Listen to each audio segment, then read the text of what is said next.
الحمدللہ رب العالمین والصلاة والسلام علی محمد الامین۔ میرے دوستوں ساتھیوں، واقعہ کربلا یعنی مقصد حسین سیریز کا دوسرا پارٹ آپ کے سامنے لے کے حاضر ہوا ہوں۔ میں نے پچھلی دفعہ آپ کے سامنے کچھ تمہیدی گفتگو کری تھی، انشاءاللہ آج اسی سلسلے کو میں آگے آپ کے سامنے لے کے چلوں گا۔ سب سے پہلے ایک چیز کی وضاحت کر دوں، جو پچھلی ویڈیو میں مجھ سے تھوڑا سا سلپ آف ٹنگ ہو گیا تھا، یعنی زبان اس میں پھسل گئی تھی۔ حضرت امام باقر رحمۃ اللہ علیہ کی جو پیدائش ہوئی 75 میں نہیں 57 میں ہوئی ہے، تو بہرحال وہ واقعہ ضعیف ہے، کیونکہ اس میں جو میں نے بتایا تھا آپ کو، زکریا بن یحییٰ یہ مدلس ہے، مدلس راوی ہے، جو کربلا کی کہانی امام باقر کی زبانی بیان کرتے ہیں، اور وہ 3 شرطوں والا معاملہ ہے اس میں، اور مسلم بن عقیل کی جو ہے شہادت کا بدلہ جو بیان کرا جاتا ہے، اور پورا کچرا بنا کے رکھ دیا واقعہ کربلا کو اس میں، جو کہ ہمارے عام طور پر اہل حدیث حضرات جس کو بیان کرتے ہیں عام طور پر وہ ایک ہی کتاب لے کے چلتے رہتے ہیں، وہی رسومات محرم اور ثانیہ کربلا۔ تو اسی طرح سے اس میں اسی واقعے کو جو ہے آگے جو ہے بیان کرا ہے نا، وہ خالد بن عبداللہ القصری، یہ جو ہے اس نے اس واقعے کو بیان کرا ہے۔ یہ بتاتا ہے کہ امام باقر اس واقعے کو اس طرح سے بیان کرتے تھے، حالانکہ امام باقر نے اس طرح سے کرا ہی نہیں۔ یہ تو پورے کا پورا مقصد حسین کو ختم کر دیتا ہے، کیونکہ لعنت کرتا تھا حضرت علی پر اور اہل بیت کے اوپر مکہ کی ممبر سے۔ تو یہ تو میں نے پچھلی ویڈیو میں وضاحت کر دی تھی جو مجھے یہاں کرنی تھی۔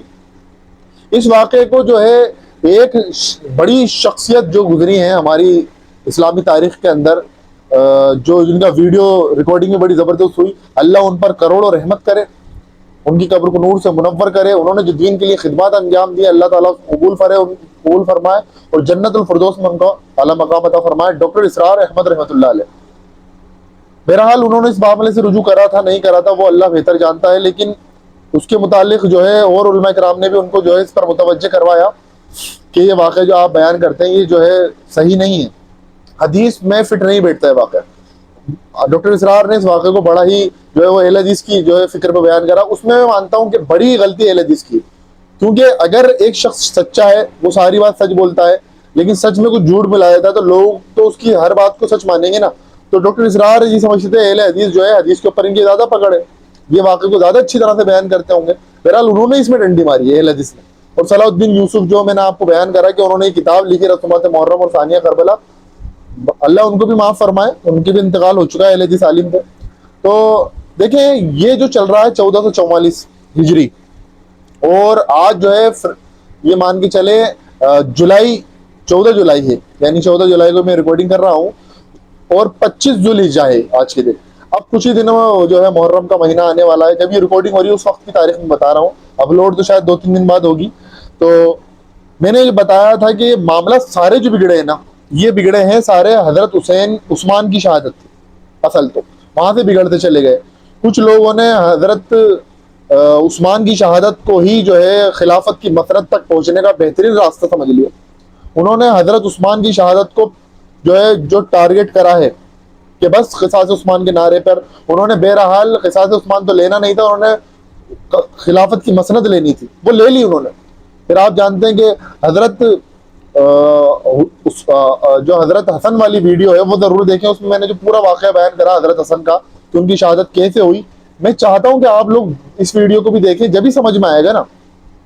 حضرت حسن نے جو ان کو خلافت سونپی، کیونکہ انہوں نے کہا تھا، دیکھیں پہلے تو امیر معاویہ خود یہ بات کہتے تھے کہ مجھے آپ جو ہے قصاص عثمان لیں، حضرت علی سے بھی یہی کہہ رہے ہیں، حضرت حسن سے بھی یہی کہہ رہے ہیں۔ پھر بعد میں انہوں نے آ کے خلافت کی جو ہے دعوے داری کر دی، حضرت حسن کو پیغام بھیجا کہ صرف ہم آپ سے اتنا چاہتے ہیں کہ آپ جو ہے مجھے خلافت دے دیں، یعنی یہ بادشاہت مجھے دے دیں، کیونکہ وہ تو پہلے بادشاہ ہے نا۔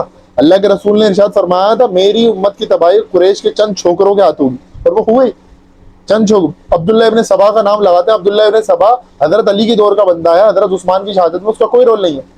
اللہ کے رسول نے کہا قریش کے چھوکروں کے ہاتھ ہوگی۔ ابن سبا کے بارے میں نہیں، یہودی تھا وہ، تو بعد میں اسلام الوہیت کا عقیدہ رکھتا تھا حضرت علی کے بارے میں، حضرت علی کو خدا مانتا تھا معاذ اللہ، وہ تو بعد کی پرسنالٹی، حضرت علی نے اسے خود زندہ جلوایا۔ یہ ابن سبا کا معاملہ نہیں تھا، حضرت عثمان کی گورنر کی گڑبڑی تھی، اس کی وجہ سے حضرت عثمان کے پروٹیسٹ کرنے جو لوگ آئے حضرت عثمان کے پاس مدینہ میں، پھر انہی میں سے کچھ جذباتی قسم کے لوگ، اللہ ان کو جو ہے ان کا حساب کتاب لینے والا ہے کہ انہوں نے خلیفہ راشد کو قتل کر دیا۔ بڑی بات ہے، شہید کر دیا۔ تو بہرحال یہ جو معاملہ تھا، حضرت امیر معاویہ نے پھر حضرت حسن سے کہا کہ مجھے آپ جو ہے خلافت دے دیں۔ بعد میں خلافت کے مدعی ہو گئے، ابھی تک قصاص عثمان کا معاملہ تھا۔ پھر انہوں نے، حضرت حسن نے ان کو ایکسپوز کرنے کے لیے ان کو خلافت دی، یعنی وہ بادشاہت بنی، پہلے بادشاہ، اسلام کے پہلے بادشاہ یہ بنے۔ دوسرا بادشاہ ان کا بیٹا یزید بنا۔ یزید تو لعنتی تھا۔ اب ایک بات میں آپ کے سامنے اور وضاحت کر دوں گا کہ دیکھیں، یزید اگر شرابی، کبابی، جواری، زانی وغیرہ جو بھی تھا ہوگا، بہرحال اصل معاملہ اس کا یہ نہیں کہ وہ زانی آ گیا تھا یا بے نمازی تھا اس وجہ سے ہم اس کی مخالفت کرتے، نہیں۔ اصل میں جس طریقے سے وہ خلافت کی مسند پر آیا ہے وہ غلط تھا۔ اس طریقے سے اگر بڑا ولی اللہ بھی کوئی ہوگا نا اور وہ آئے گا تو وہ بھی غلط ہے۔ خلافت کا ایک پروسیجر ہے، اس پروسیجر کی طریقے سے ہی کوئی خلافت کی مسند پر بیٹھ سکتا ہے، ورنہ نہیں بیٹھ سکتا۔ وہ ہے مسلمان اسے چنیں گے۔ مسلمان میں کون؟ مسلمانوں میں وہ لوگ چنیں گے جو کہ مسلمانوں کے نمائندے ہوں گے۔ مثال کے طور پر 4 جنے تھے اس دور کے اندر، ابن زبیر، عبداللہ ابن زبیر، عبداللہ ابن عباس، عبداللہ ابن عمر، عبداللہ حسین بن علی، اور اسی طرح سے عبد الرحمن بن ابی بکر۔ یہ 4-5 لوگ تھے، لیکن یہ 4-5 لوگ نہیں تھے، ان کے پیچھے پوری کی پوری امت کھڑی ہوئی تھی۔ آپ کیا مانتے ہیں؟ کانگریس، راہل گاندھی جو اکیلا انسان ہے، راہل گاندھی کے پیچھے کانگریس کھڑی ہے پوری، کتنی بڑی آبادی اس کے پیچھے کھڑی ہے۔ اگر راہل گاندھی کسی کو سپورٹ کرتا تو پوری کانگریس اس کو سپورٹ کر رہی ہے۔ تو یہ مسئلہ ہے، 4 بندے نہیں تھے، پوری کی پوری امت تھی وہ جنہوں نے یزید کی بیعت کی مخالفت کری ہے۔ تو حضرت امیر معاویہ نے بہرحال شرطیں رکھی کہ آپ خلافت ہمیں دے دیں اور ہم آپ کو جو ہے جو شرطیں آپ کہیں گے وہ مانیں گے۔ بہرحال انہوں نے ساری شرطیں جو پچھلی ویڈیو میں نے رکھی ایک بھی نہیں مانی، صرف خمس والی شرط مانی کہ جو اہل بیت پر جو ہے صدقہ حرام ہے تو ان کو خمس دیا جاتا ہے، 5واں حصہ مال غنیمت کا، وہ دیا جاتا رہا، بس اسی پر عمل ہوا۔ آخری شرط کا انتظار کر رہے تھے حضرت حسین کہ یہ شرط کب ٹوٹتی ہے کہ اپنی بعد اپنے بیٹے کو جانشین نہیں بنائی، کسی کو بھی جانشین نہیں بنائی۔ جب حضرت حسن جن سے آپ کا صلح ہوئی تھی ان کی وفات ہو گئی، وفات کے شہادت ہوئی، زہر دے کے شہید کرا اور بینیفیشری نے شہید کرا، تو حضرت حسن کی 50 ہجری میں شہادت ہو گئی۔ اس کے بعد 56 ہجری سے ہی اپنی ہی زندگی میں امیر معاویہ نے یزید کی ولی عہدی اپنی زندگی میں ولی عہدی لینا شروع کر دی، یعنی یزید کے نام پر ووٹ لینا شروع کر دی۔ حالانکہ جن لوگوں نے مخالفت کری ان پر زور زبردستی نہیں کری، کیونکہ صحابی تو تھے، وہ جانتے تھے، اتنا تو اخلاق تھا ان کا کہ انہوں نے زبردستی نہیں کری کسی کے ساتھ۔ لیکن جب امیر معاویہ 60 ہجری کے اندر وفات پائی ہے انہوں نے، اور یزید فوری طور پر خلیفہ بن گیا، اور اس کی بیعت لینے کے لیے جو زبردستی کری گئی ہے وہ آپ دیکھیں، تلوار کی نوک پر بیعت لی گئی ہے۔ خانہ کعبہ میں جا کے لوگوں نے بیعت کری ہے، تلوار کی نوک پر بیعت لی گئی ہے ان سے۔ حضرت حسین کے تعلق سے بھی یہی کچھ معاملہ تھا، یہی کچھ کرنے کی انہوں نے سازشیں کری۔ اسی طرح سے ایک چیز میں آپ کے سامنے اور بیان کرنا چاہتا ہوں کہ یہ جو واقعہ کربلا ہے اس کو سمجھنے کے لیے سب سے پہلے جانے دیکھیں، نہ تو اس واقعے کو شیعوں نے اس کا صحیح حق ادا کرا، نہ اہل سنت کی جو جماعتیں ہیں انہوں نے صحیح حق ادا کرا، کچھ چند لوگوں نے اس کا حق صحیح ادا کرا، ایک کچھ چند ہی لوگ ہیں جنہوں نے کو عدل کے ساتھ بیان کرا۔ ایک تو ہمارے بڑے دل میں رہنے والے، ہر دل عزیز، آنکھوں کے تارے، سید ابو العالی مودودی رحمۃ اللہ علیہ، انہوں نے جو خلافت و ملوکیت لکھی ہے، احمد عباسی کی جو کتاب تھی اس کا یہ جواب تھا، خلافت معاویہ و یزید جو نام سے انہوں نے کتاب لکھی، اس کا جواب انہوں نے لکھا مولانا مودودی رحمۃ اللہ علیہ نے خلافت و ملوکیت کے نام۔ بڑی زبردست کتاب لکھی ہے سید ابو العالی مودودی نے۔ اسی طرح سے دوسری کتاب یہ آپ میرے پیچھے ہی دیکھ رہے ہوں گے، دونوں جسٹ کتابیں، یہ مقصد حسین حضرت مولانا اسحاق رحمۃ اللہ علیہ نے لکھی، انہوں نے بندوں نے واقعہ حق ادا کرا ہے۔ اس طرح سے اور بھی عالم دین ہیں جنہوں نے لکھی، لیکن وہ ابھی عروج پر نہیں ہے۔ ایک دو اسپیکرز بھی ہیں، انہوں نے بھی ماشاءاللہ بہت اچھے انداز میں جو ہے اس واقعے کو بیان کرا۔ اسی طرح سے آپ دیکھیں کہ جب امیر معاویہ رضی اللہ تعالیٰ عنہ کی وفات ہو گئی تو یزید خلیفہ بن گیا، اور یزید کے تعلق سے میں آپ کو یہ بھی بتا چکا ہوں کہ یزید اگر کتنا ہی بڑا نمازی پرہیزگار ہوتا، ویسے نہیں تھا وہ، اور اگر اس طرح سے جانشین بن کے آتا تو وہ خلیفہ نہیں بن سکتا۔ خلیفہ اور ملوک کے اندر فرق جو ہے نا وہ بھی سمجھنا چاہیے۔ آج کی ویڈیو کا اختتام میں اسی بات پر کروں گا انشاءاللہ۔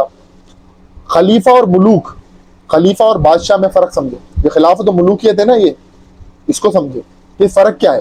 پہلی سب سے بنیادی جو پوائنٹ ہے نا وہ یہی ہے کہ خلیفہ جو آتا ہے وہ عوام کی، رعایا کی اور عوام الناس کی رائے سے بنتا ہے، اور جو بادشاہ ہوتا ہے وہ دھاندلیوں سے، دھوس سے، اسی طرح سے رشوت سے، مار پیٹ سے، تلوار کی نوک سے خلیفہ بنتا ہے، جیسے بھی سام دام دنڈ بھید جو بھی وہ آزما سکتا وہ آزماتا۔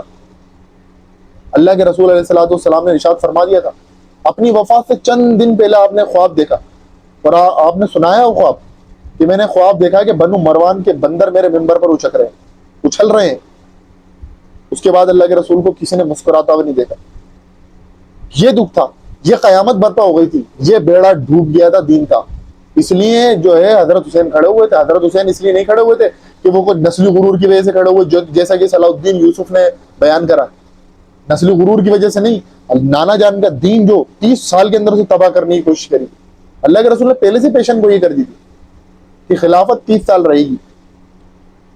حضرت سفینہ رضی اللہ تعالیٰ عنہ کی جو حدیث وہ اپنے شاگرد کو بتاتے ہیں کہ مجھے اللہ کے رسول سے میں نے سنا کہ خلافت 30 سال رہے گی میرے بعد، یعنی اللہ کے رسول کی وفات کے بعد۔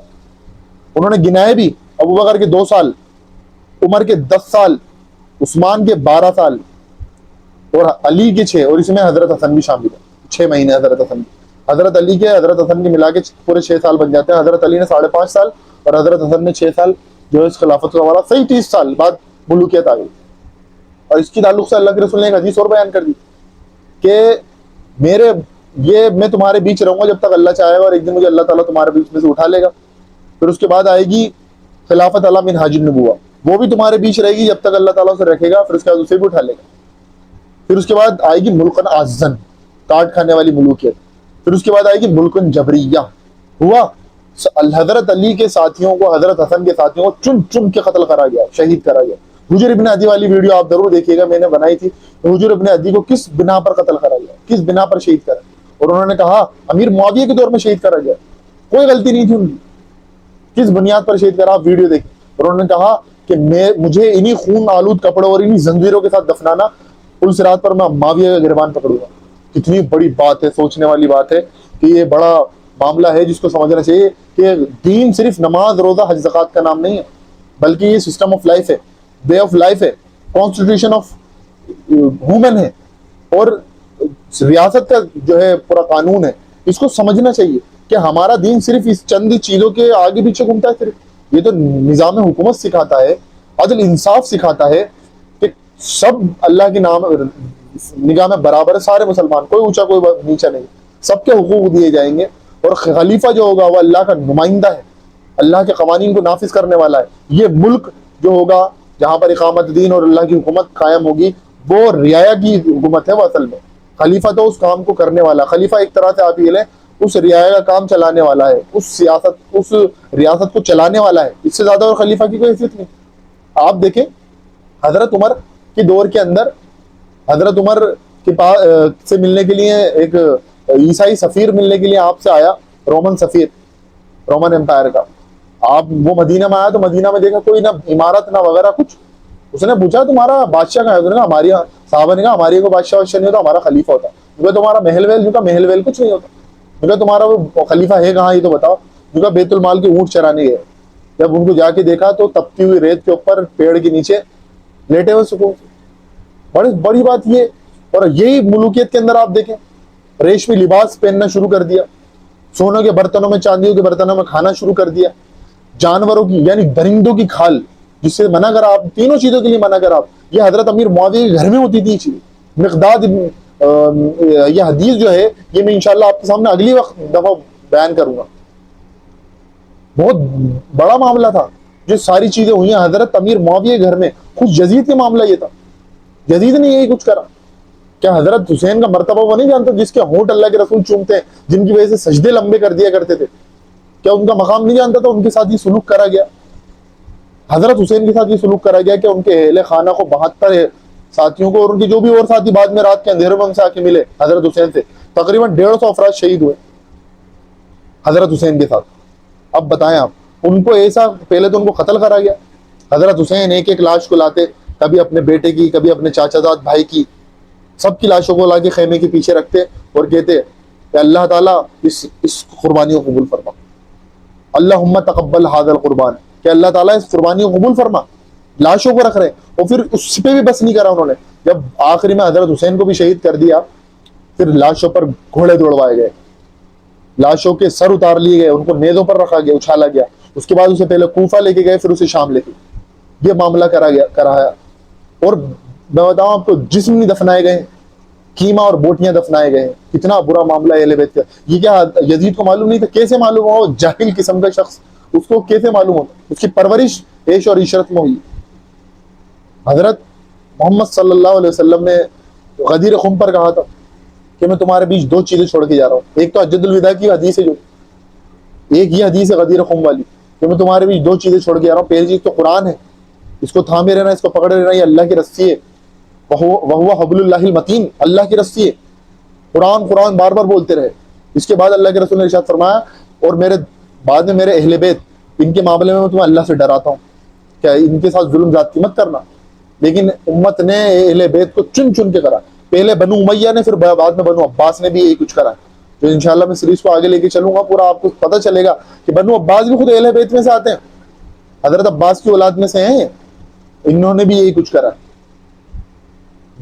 یہ قیامت دین کے اوپر آ گئی تھی، اس لیے اللہ کے رسول علیہ السلام کے نواسے حضرت حسین کھڑے ہوئے اس دین کو. اصل میں ان کو معلوم تھا، جس طرح سے ان کے بھائی حضرت حسن کو 50 ہجری میں زہر دے کے شہید کر دیا بینیفیشری نے، جو فائدہ جن کو پہنچ رہا تھا انہوں نے، اسی طرح سے حضرت حسین کو معلوم تھا کہ میرا بھی جو ہے فرمان جاری کر دیں گے جلدی قتل کا، اور کر دیا تھا. ان کو معلوم تھا کہ جب وہ مکہ کے اندر تھے، احرام کی حالت میں انہیں خبر مل گئی تھی کہ شام سے کچھ لوگ نکل چکے ہیں جو آپ کو ٹارگٹ کر کے آپ کو قتل کریں گے، اور آپ کے ساتھیوں کو بھی کرے. اس لیے حضرت حسین جو ہے خانہ کعبہ سے حج چھوڑ کے 8 ذوالحجہ کو وہاں سے نکل گئے. پہلے اپنے بھائی مسلم بن عقیل کو بھیجا ہے، پھر اس کے بعد خود روانہ ہوئے. پھر وہ ان کو معلوم تھا کہ اگر میں ایسے خاموشی سے مر گیا تو کوئی فائدہ نہیں. مرنا ہے یا تو خلافت قائم ہوگی اب کوفہ میں جا کے، جو سلیمان ابن سرد صحابی خط لکھ رہے تھے، یا پھر اب میں اور میرے اہل خانہ 72 شہید ہو جائیں گے. اور یہ حدیث اللہ کے رسول نے حضرت حسین تک پہنچ چکی تھی. جب حضرت علی صفین کی جنگ سے لوٹ کے آ رہے تھے، اسی وقت فرات کے کنارے حضرت علی نے کہہ دیا تھا، اصبروا یا ابو عبداللہ. ابو عبداللہ حضرت حسین کی کنیت تھی، صبر کرنا ابو عبداللہ یہاں پر. پھر لوگوں نے پوچھا کہ اللہ کے حضرت علی کس بات پر آپ صبر کی بات کر رہے ہیں حضرت حسین کے تعلق سے؟ تو انہوں نے بتایا حدیث کہ ایک مرتبہ اللہ کے رسول کے پاس گیا، اللہ کے رسول حضرت حسین کو ہاتھ میں لے کے رو رہے ہیں زارو قطار. میں نے پوچھا اللہ کے رسول کیا معاملہ ہے؟ اللہ کے رسول نے کہا ابھی میرے پاس ایسا فرشتہ آیا تھا جو آج تک دنیا میں کبھی نہیں آیا، اور اس نے مجھے خبر دی کہ تمہاری امت کے لوگ تمہارے اس نواسے کو جس کو تم اتنا محبت کر رہے ہو، اسی کو قتل کر دیں گے دریا فرات کے کنارے. اور فرات کی مٹی، سرخ مٹی بھی اس نے مجھے ہاتھ میں دکھائی، اس لیے رو رہا ہوں. یہ خبریں مل چکی تھی حضرت حسین کو کہ یہ مجھے قتل کریں گے. میرے اہل خان جس کو پہلے سے ہی معلوم ہو کہ میرے ساتھ یہ معاملہ ہونے والا ہے، وہ ایمان میں ڈگمگا سکتا ہے. اس لیے تو کہا جاتا سید شباب اہل الجنہ والحسن والحسین. دیکھیں کوئی جنگ نہیں لڑی، غزوہ بدر نہیں لڑی، غزوہ احد نہیں لڑی، لیکن حدیثیں آ رہی ہیں فضائل کے اندر. کیوں آ رہی ہیں؟ اللہ کے رسول کو معلوم تھا کہ یہ میرا بیٹا، میرا نواسا جو بیٹے کی طرح ہے، یہ ایسی بڑی قربانی دے گا. اور دی بعد میں قربانی، پیچھے نہیں ہٹے. اپنے چھوٹے بیٹے کو، چیر خار بیٹے تک کو قربان کر دیا اللہ کے. صرف ایک بچہ جس سے آپ کی نسل آگے چلی ہے، زین العابدین، علی نام کا زین العابدین بچے، انہی سے پھر امام باقر چلے ہیں. پھر امام باقر کے بعد اس کے بعد کی جو نسلیں چلی ہیں، پھر وہ جو اہل بیت کا سلسلہ چلا، پھر وہ 12 امام والے اور اسماعیلی اور بہرا وغیرہ سب ادھر سے نکلتے گئے. بہرحال یہ قیامت تھی. انشاءاللہ اختصار کے ساتھ اگلی دفعہ میں پورا واقعہ آپ کو سناؤں گا کہ جب یزید خلافت پر بیٹھ گیا، خلافت تو میں صرف لغوی معنی میں کہہ رہا ہوں، بادشاہ تھا. جب بادشاہت پر بیٹھ گیا، بادشاہت کے تخت پر بیٹھ گیا، اس نے پھر جو بندے کو بھیجا ہے حضرت حسین سے بیعت لینے کے لیے. کیوں بھیجا؟ حضرت حسین کا اگر کوئی مقام نہیں تھا تو کیوں حضرت حسین کی بیعت چاہیے تھی ان لوگوں کو؟ حضرت حسین کی بیعت یعنی امت مسلمہ کی بیعت، اس پر اسٹامپ لگ جاتا، مہر لگ جاتی کہ یہ خلافت اور یہ بادشاہت بالکل صحیح ہے، قرآن و سنت کے مطابق ہے، اگر حضرت حسین بیعت کر لے. اس لیے حضرت حسین نے اپنا خون سے اختلافی نوٹ لکھا کہ یہ جو کچھ ہو رہا ہے خلاف سنت ہو رہا ہے، تو شریر ترین بادشاہت ہے ان کی حکومت. اللہ تبارک و تعالیٰ ہمیں کہنے سننے کے ساتھ ساتھ عمل کی توفیق عطا فرمائے۔ وآخر دعوانا الحمدللہ رب العالمین۔